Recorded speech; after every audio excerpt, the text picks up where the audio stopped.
Hello सबको, स्वागत है आपका हमारी आज की वीडियो में। इस वीडियो में हम बात करेंगे कि ऐसी कौन सी ऑर्गेनाइजेशंस थी जो इंडियन नेशनल कांग्रेस की फॉर्मेशन से जो पहले भी हमारे देश में काम कर रही थी, उनके बारे में। तो चलिए शुरू करते हैं बिना आपका टाइम वेस्ट किए। ये वीडियो कुछ खास लंबी नहीं होगी। तो सबसे पहले यहाँ पर आती है ऑर्गेनाइजेशन लैंड होल्डर सोसाइटी, जिसके फाउंडर थे द्वारकानाथ टैगोर और प्रसन्ना कुमार टैगोर।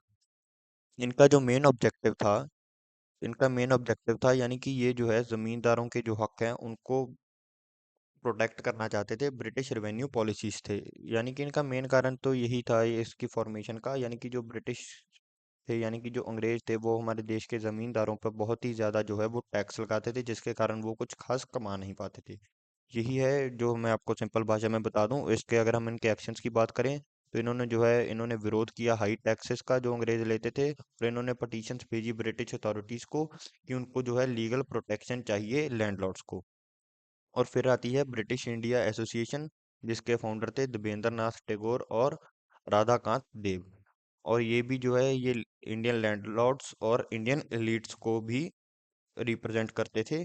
और अगर हम हमारी इंडियन पॉलिटिक्स देखें जो कि उससे पहले थी, उसमें जो है ज्यादातर जो है एलीट क्लास ही जो थी, यानी कि बहुत ज्यादा पावरफुल और इन्फ्लुएंशियल लोग, ज्यादातर पैसे वाले लोग ही उसमें जो है काम कर रहे थे। जैसे कि नेहरू जी हो गए, गांधी जी हो गए, ये सभी के सभी, हम किसी भी लीडर का नाम ले लीजिए, ज्यादातर लीडर जो हैं वो बहुत ही ज्यादा वेल्दी बैकग्राउंड से आते थे। अगर हम इनके एक्शन की बात करें ब्रिटिश इंडिया एसोसिएशन की, इन्होंने जो है पिटीशंस भेजी ज्यादा टैक्स और जुडिशरी और गवर्नेंस के लिए अंग्रेजों को। और इन्होंने जो है इंडियन रिप्रेजेंटेशन के लिए भी एडवोकेट किया। और इन्होंने जो है एक न्यूज़पेपर को भी इस्टेब्लिश किया, जिसको हिंदू पैट्रियट भी कहा जाता है, यानी कि जिसके तहत जो है इंडियन इश्यूज जो है वो हाईलाइट हों। और फिर आता है साल 1852, जिसमें जो है दो एसोसिएशंस जो फॉर्म होती हैं, एक होती है बॉम्बे एसोसिएशन और दूसरी होती है मद्रास नेटिव एसोसिएशन। तो बॉम्बे एसोसिएशन के जो फाउंडर है थे वो थे दादा भाई नरोजी और जगन्नाथ शंकर शेठ। और इनका जो मेन इशू था वो था कि जो हम जो है वेस्टर्न इंडिया में जो है वो कुछ भी इश्यूज हैं इंडियंस के, उनको जो है सामने लाना। बॉम्बे एसोसिएशन का जो है मेन जो है ऑब्जेक्टिव यही था। और इन्होंने जो है प्रोटेस्ट किया था लैंड रेवेन्यू और सॉल्ट टैक्स के विरोध, यानी कि जो सॉल्ट टैक्स लगाते थे अंग्रेज उनके खिलाफ, और जो लैंड रेवेन्यू था, हाई लैंड रेवेन्यू जो अंग्रेज उनसे जो है मांग रखते थे हाई टैक्स की, उसके खिलाफ। और इन्होंने पिटीशंस भी भेजी थी ब्रिटिश ऑफिशियल को कि हमें जुडिशियल और एजुकेशनल रिफॉर्म्स चाहिए, यानी कि हमें जुडिशियल रिप्रेजेंटेशन और जुडिशियल गारंटी भी चाहिए, और एजुकेशन जो है वो भी अच्छी होनी चाहिए हमारे मुल्क में। और ये जो बॉम्बे एसोसिएशन है, इसको जो है ब्रिटिश प्रेशर के अंडर जो है डिसॉल्व कर दिया गया था, यानी कि खत्म कर दिया गया था। और फिर आती है मद्रास नेटिव एसोसिएशन, जिसको जो है फॉर्म किया था लक्ष्मीनी रासू चेट्टी जी ने। और इनका ऑब्जेक्टिव था कि जो साउथ इंडियंस का जो गवर्नेंस में इंटरेस्ट है, ये उसको बढ़ाएं, क्योंकि साउथ इंडियंस जो है इंडियन गवर्नेंस में कुछ ज्यादा जो है खास इंटरफेयर नहीं करते थे। और इन्होंने जो है प्रोटेस्ट किया था कि जो हाई टैक्स था फार्मर के ऊपर लगता था, उसके खिलाफ इन्होंने प्रोटेस्ट किया। और इन्होंने जो है विरोध किया था ब्रिटिशर्स की जो पॉलिसीज थी, जो लोकल गवर्नेंस को बहुत ही ज़्यादा वीक कर रही थी। यानी कि लोकल गवर्नेंस में हम छोटे एरियाज, यानी कि रूरल एरियाज में जो गवर्नेंस है, जैसे कि हम पंचायत वगैरह कह सकते हैं, इन्होंने उसके खिलाफ विरोध किया। क्योंकि ब्रिटिशर्स जो है वो हमारी जो इंडियन गवर्नेंस की जड़ जो है, इसको कहा जाता है लोकल गवर्नेंस को, ये ब्रिटिशर्स उसको ही खत्म करना चाहते थे। इसलिए जो है मद्रास नेटिव एसोसिएशन ने उसके खिलाफ जो है विद्रोह किया। और फिर आती है ईस्ट इंडिया एसोसिएशन, जिसको दादा भाई नरोजी जो हैं लंदन में एस्टेब्लिश करते हैं। इसका और इन्होंने बहुत अच्छा काम किया था। यानी कि ये जो है ब्रिटिश पब्लिक, यानी कि अंग्रेज लोग जो ब्रिटेन में रह रहे थे, लंदन में रह रहे थे, उनको जो है इंडिया की प्रॉब्लम्स के बारे में बताया कि कैसे जो है आपकी सरकार इंडियंस को एक्सप्लॉइट कर रही है। और ड्रेन ऑफ वेल्थ थ्योरी जो थी हमारी, यानी कि कैसे वो हमारे देश को लूट रहे हैं, हमारे रिसोर्सेज को एक्सप्लॉइट कर रहे हैं, और हमारे जो लोग हैं उनके ऊपर फिर भी बहुत ज़्यादा टैक्स लगा रहे हैं। इसके बारे में इन्होंने जो है अंग्रेजों की खुद की जनता को बताया कि कैसे आपकी सरकार हमारे लोगों के साथ बुरा कर रही है। और इन्होंने बहुत अलग अलग जगह पर भी मीटिंग्स ऑर्गेनाइज की, जैसे कि लंदन, बॉम्बे, कलकत्ता, मद्रास। और ये जो है शहर, इन चारों शहरों में जो है जो इंडियंस थे वो भी बहुत ही ज़्यादा एलीट क्लास थे, इन्फ्लुएंशियल थे। और फिर आती है इंडियन लीग, जिसके फाउंडर थे शिशिर कुमार घोष। इन्होंने जो है देश में पॉलिटिकल एजुकेशन और सेल्फ गवर्नमेंट के जो आइडियल्स थे उनको जो है बहुत ही ज़्यादा प्रमोट किया। और अगर हम इनके एक्शंस की बात करें, ये बहुत ही ज़्यादा इन्होंने पब्लिक मीटिंग्स जो है वो ऑर्गेनाइज की सिविल राइट्स के लिए और सेल्फ रूल के लिए। और इसके बाद जो है इन्होंने बहुत ही ज़्यादा इसके बाद जो है इन्होंने बाद में नेशनलिस्ट मूवमेंट्स को भी बहुत ज़्यादा इंस्पायर किया। अब हम बात करेंगे इंडियन एसोसिएशन की, जो फॉर्म हुई थी 1876 में। ये इंपॉर्टेंट है, इसके बारे में याद रखना। और इसके जो फाउंडर थे वो थे सुधारनाथ बनर्जी और आनंद मोहन बोस।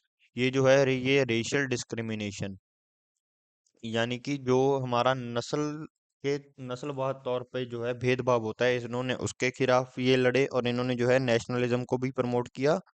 और इन्होंने जो है वेनिकुलर प्रेस एक्ट के खिलाफ जो है वो अपना विद्रोह किया, यानी कि प्रोटेस्ट किया।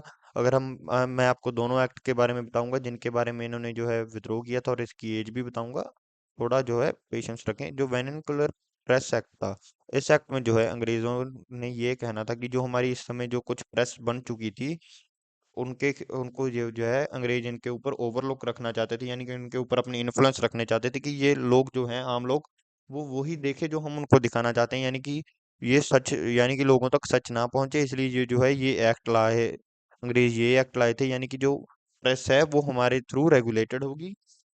और इंडियन एसोसिएशन ने इसके खिलाफ भी प्रोटेस्ट किया। और आर्म्स एक्ट 1878 वो था जिसमें जो है सभी के सभी इंडियंस जो थे उन वो बिना लाइसेंस के कोई भी आर्म्स जो है अपने साथ कैरी नहीं कर सकते थे। और उसके अगर वो कोई भी आदमी बिना जो है लाइसेंस के अपने पास जो हथियार रखे रखे मिलता था, उसको 7 साल के अधिक की जो है वो जेल भी होती थी और फाइन भी भरना पड़ता था।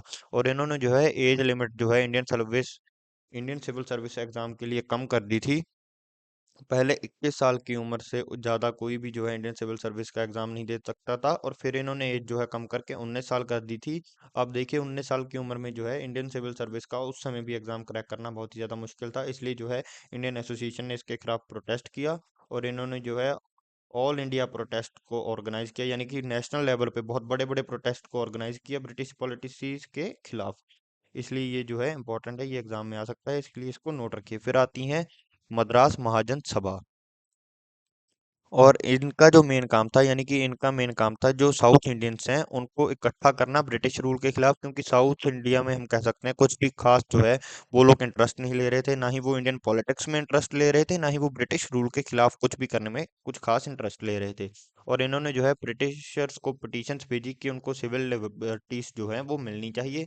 और इंडियन रिप्रेजेंटेशन जो है लेजिस्लेटिव काउंसिल्स में वो भी जो है मिलनी चाहिए, यानी कि हमारे जो है लीडर्स, यानी कि हमारे भी मंत्री होने चाहिए अगर आपको कुछ भी। और फिर हम बात करते हैं बॉम्बे प्रेसिडेंसी एसोसिएशन की, जिसके फाउंडर हैं फिरोज शाह मेहता, बदरुद्दीन तयाबजी और केटी तिलांग। और जो फिरोज शाह मेहता है ये one of the founding fathers हैं इंडियन नेशनल कांग्रेस के। और इन्होंने जो है ब्रिटिश इकोनॉमिक पॉलिसीज का विरोध किया, यानी कि जो हमारे देश को खतरा दे रही थी, यानी कि उनकी घातक पॉलिसीज जैसे कि हाई टैक्स और हमारे रिसोर्सेज को एक्सप्लॉइट करना। और इन्होंने जो है कॉन्स्टिट्यूशनल मेथड्स को भी अपनाया, यानी कि जो कॉन्स्टिट्यूशनल मेथड है, यानी कि शांतमय तरीके से जो है हमारे देश में रिफॉर्म्स होने चाहिए। और इन्होंने जो है फॉर्मेशन में मदद किया इंडियन नेशनल कांग्रेस की। सो यही है सिर्फ इस वीडियो में। अगर हम इनके फाइनल इम्पैक्ट की बात करें कि इन एसोसिएशन का क्या इम्पैक्ट हुआ, इन्होंने पॉलिटिकल अवेयरनेस बढ़ाई, ब्रिटिशर्स की जो डिस्क्रिमिनेशन थी उसका विद्रोह किया, और जो है इन्होंने डायरेक्टली जो है इन्फ्लुएंस किया इंडियन नेशनल कांग्रेस, जो कि अंग्रेजों ने बनाई थी सेफ्टी वॉल्व थ्योरी के तहत। यानी कि इन्होंने अंग्रेजों को मजबूर किया कि आप हमें खुद एक प्लेटफॉर्म बना कर दें। अगर आपको नहीं पता कि अंग्रेजों ने क्यों इंडियन नेशनल कांग्रेस फॉर्म की थी, तो आप हमारे चैनल पर जाएं, पहले सब्सक्राइब करें चैनल को और इस वीडियो को लाइक करें। फिर आप हमारे प्लेलिस्ट सेक्शन में जाएं, उस प्लेलिस्ट सेक्शन में जाकर आप मॉडर्न हिस्ट्री को खोलिए, उसमें आपको इंडियन नेशनल कांग्रेस की वीडियो मिलेगी, उसको देखें और उसके नोट्स बनाएं। और फिर उसके बाद आप देखें मुस्लिम लीग की वीडियो, और उसके जो है जिस पेज पर आपने इंडियन नेशनल कांग्रेस के नोट्स बनाए हैं उसके सामने वाली पेज पर जो है आप मुस्लिम लीग्स के नोट बनाएं, और कंपेयर कर कर दोनों को पढ़ें। इसलिए जो है आपको पढ़ना भी आसान हो जाएगा इस तरीके से। और आपको जो नोट्स हैं वो आपके एग्जाम के पास में जो है वो बहुत काम आएंगे, कि आप क्योंकि आपको रिवीजन वगैरह करने में बहुत ज़्यादा मदद मिलेगी। सो यही है आज की वीडियो के लिए। So that's for today. Video को लाइक कर दें और चैनल को सब्सक्राइब कर दें, अपने दोस्तों के साथ शेयर कर दें। धन्यवाद।